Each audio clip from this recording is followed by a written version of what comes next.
Left 2 step लेने हैं और अपने मिड में नहीं इसको लेना, हमने वन साइड पे रबड़ को लगाना है।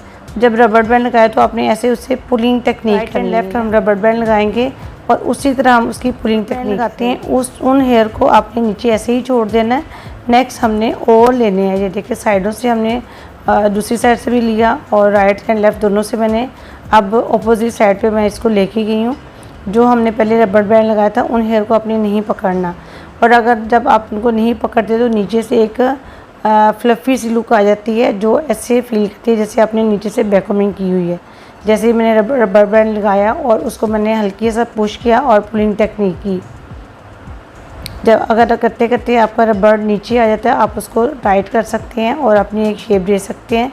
अब आपको फील होगा कि यहाँ से मैं और तकनीक थोड़ा सा पुल करूँ, हेयर को खींचूँ और एक मैं और ये बहुत ही खूबसूरत